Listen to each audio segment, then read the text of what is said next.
Yeah! Sonic Mania is finally getting a physical release. That's awesome, right? Well, fuck yeah, it is. It's a little bit of a scam, but a delightful one at that. My name's Cameron of the FUgameCrue, and I'll tell you why.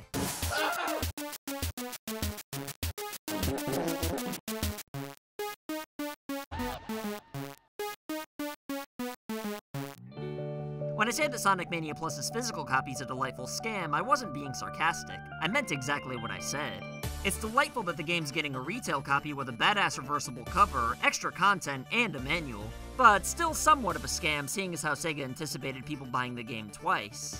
For the past few years, there's been a lot of debate on physical versus digital media, and if you've been following this channel, then you'd know that while I think digital is just fine and probably more practical, I still believe it's very important that we don't lose physical media as an option for the sake of game preservation and making sure we the consumer retain all our power. As long as full games are actually on the CDs and cartridges, of course. After all, if you need a little bit more scratch to pay your proctologist off, you can't exactly sell your digital games. But that's a can of worms I'm not trying to open up at this particular time. The main thing I want to talk about today is the instance of Sonic Mania Plus's physical release and how it affects the debate of digital versus physical. You see, when Sonic Mania was first released, I didn't even want to buy it despite being really excited to play it. I didn't want to buy the digital copy for the same reason why I refused to buy the Final Fantasy VII remake. Much like Square Enix, Sega knew damn well they were going to release Sonic Mania physically later on to boost their sales since they know people like owning games physically. If the game were available physically and digitally in August of 2017, then most people probably wouldn't have even bothered with the digital release. But now that we're finally getting a retail release 1 year later, my dumbass and probably many other people are gonna buy the game all over again, which I'm sure was a part of Sega's master plan all along. It's a shitty trend that's becoming more and more of a thing, but for some reason one that nobody's even talking about. I think this all started when Yacht Club released Shovel Knight digitally first and then re-released it physically later on, which did in fact make them more money. But Yacht Club was innocent enough since they didn't even have the money to release Shovel Knight physically at first anyway. Plus, they didn't even know how well the game would end up doing, and it would have been more of a financial risk to release a physical copy as well. So I didn't mind buying that game again to show them some support.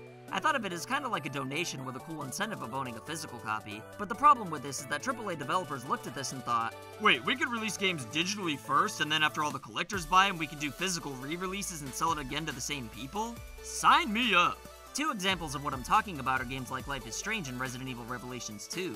But in my case, I bought Life is Strange digitally, and then later on when they re-released it physically, I was pissed off, and that's when I decided not to buy Final Fantasy VII. And as far as Resident Evil Revelations 2 goes, I never bothered with the digital version since I thought it was kind of stupid to buy games episodically, which again is another reason why I'm not buying Final Fantasy VII. But again, I know these companies are re-releasing these games physically because ninnies like myself are willing to pay more money again later on, so I can't complain too much for AAA publishers taking advantage of this. Besides, re-releasing games physically creates more buzz and reignites interest.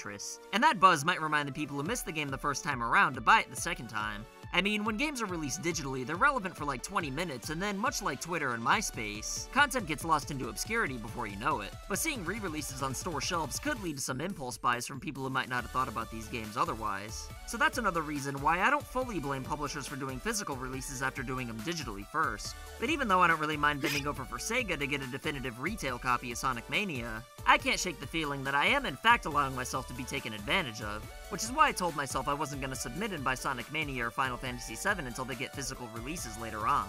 But that's where things feel an ass hair more scammy from the publishers, because if everybody waits for physical releases like I am, then these games aren't going to end up getting them anyway, which kind of forces people to buy games digitally first just to potentially have physicals as an option in the future. But to be fair though, the digital first, physical later method is a less risky way for publishers to release games. After all, physical games are way more risky since you have to estimate how many are actually going to be sold, and overshooting leads to losses. But Sega's a big company, so it's kinda shitty that they're doing it, plus they knew Sonic Mania was gonna sell well. We know Sega knew this since they released a physical collector's edition with a digital download, which hopefully never happens again. Sega presented Sonic Mania in a way where they pretend like they're testing the waters of the game with the intent on selling physical copies later on, depending on its success. But regardless of Sega knowing Sonic Mania was going to get a physical release in the future, I caved and bought the digital version anyway.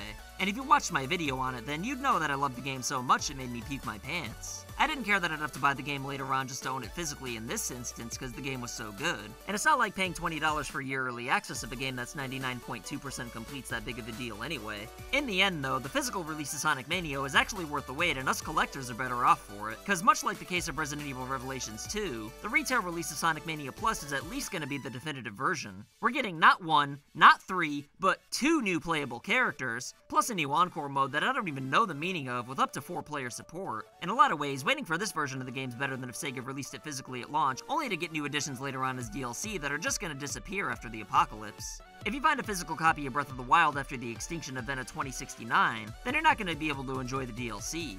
But if you find a physical version of Sonic Mania Plus in a pile of horse debris, then it'll have everything right on the disc or cartridge ready to go. And even though it makes me wish I didn't buy a digital copy before even more, it still makes me feel a little bit better about myself for buying the same damn game more than one time, just to be able to own a copy that I can touch inappropriately when I need to satisfy my needs. And even though it feels scammy despite my willingness to pay for it, there is one factor that's unknown at the time of this video, and that's the pricing of the DLC for current Sonic Mania owners. Since the retail copy of Sonic Mania Plus is going to cost $30 and the original download costs $20, it seems pretty obvious that $10 would be fair. If Sega does any more than that, then they'd be shitting inside the buttholes of everybody who bought the game digitally first. So even though I prefer waiting a little bit longer for a definitive physical copy, I'd imagine and hope that the people who already downloaded the game don't have to pay too much more for the extra content. It's not like Sega would be stupid enough to expect people to buy an entire game digitally all over again for some minor extras after all.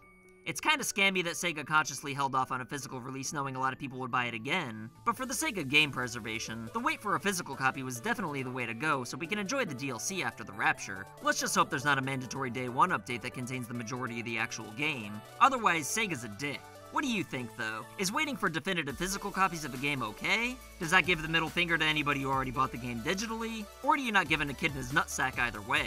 Let me know in the comments below, and as always, I'll pin whatever I find most entertaining. Don't forget to like and share this video if you want to help this channel grow. And if you're a mega badass with huge boobs, then go ahead and press that subscribe button. My name's Cameron, and I'll see you next time.